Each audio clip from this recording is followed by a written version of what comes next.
그럼 전 지금부터 해야 되는 거네요? 그렇죠. 아, 네, 알겠습니다. 안녕하세요. 올댓 시술 꿀팁 닥터 빅보스입니다.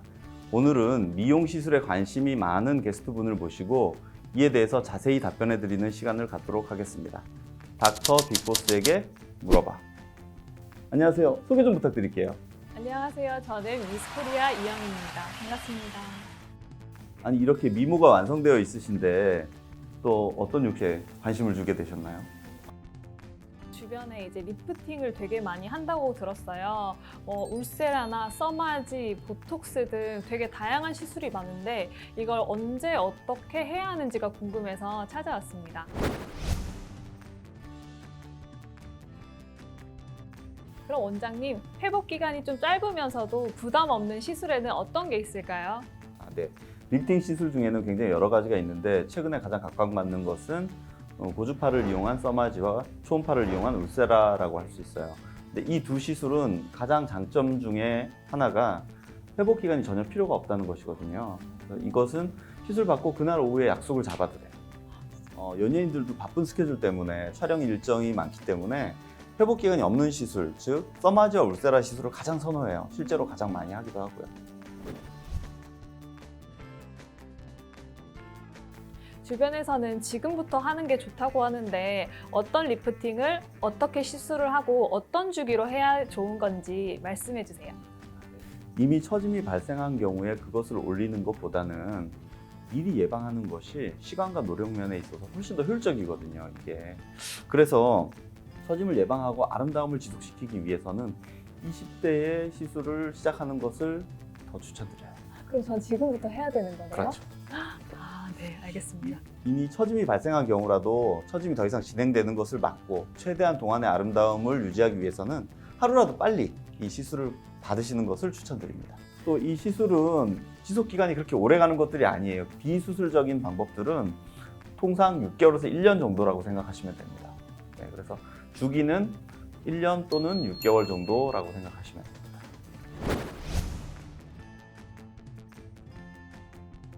주변에도 울세라나 써마지를 가장 많이 한다고 하는데 이 두 시술의 차이점은 도대체 뭔가요?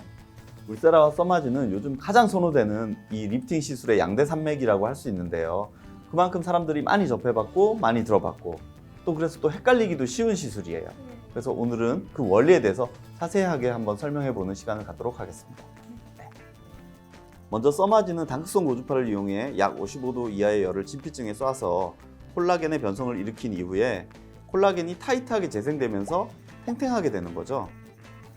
울세라는 고강도 집속 초음파를 근막층에 집중시켜서 약 60도에서 70도의 고열을 가해서 피부를 같이 끌어올려주는 원리입니다. 여기서 근막이란 근육의 겉면을 싸고 있는 막인데요. 피하지방 아래에서 근육층 바로 위에 있어요. 그리고 이 초음파가 근막까지 못 내려가고 그 바로 위층인 지방층에 맞게 되면 지방이 녹는 효과가 나요. 말해놓고 보니까 이게 너무 어렵네요.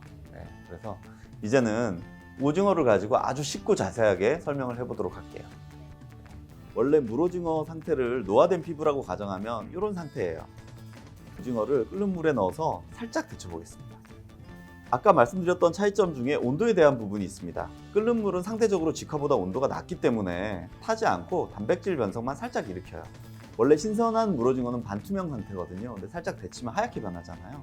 그리고 보시는 것처럼 끓는 물에 데친 오징어는 써마지의 시술 효과처럼 탱탱하게 변합니다.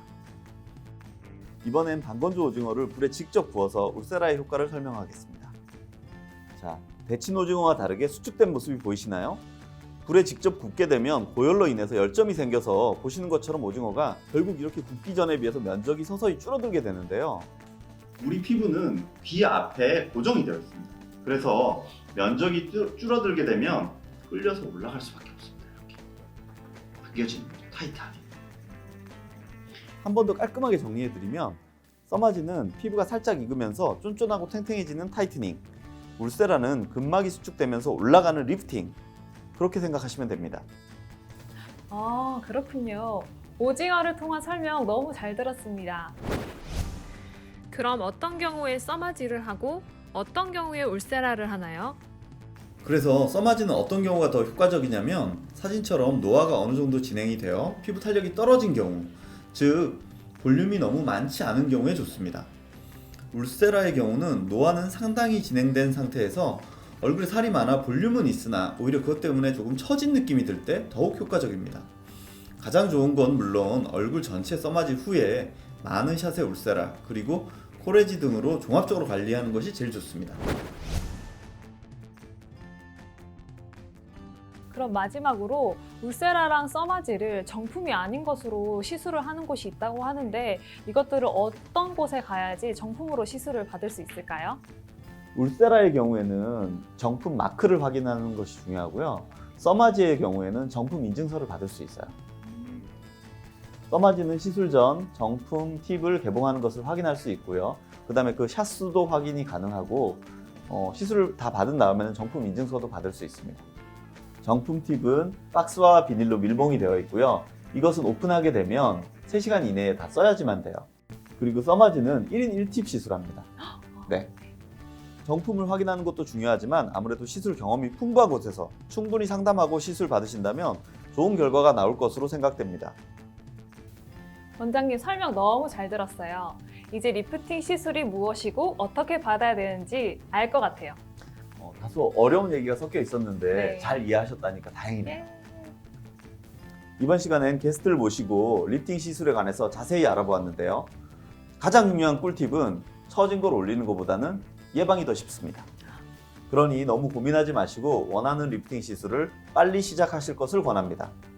지금까지 올드 시술 꿀팁 닥터 빅보스였습니다. 감사합니다.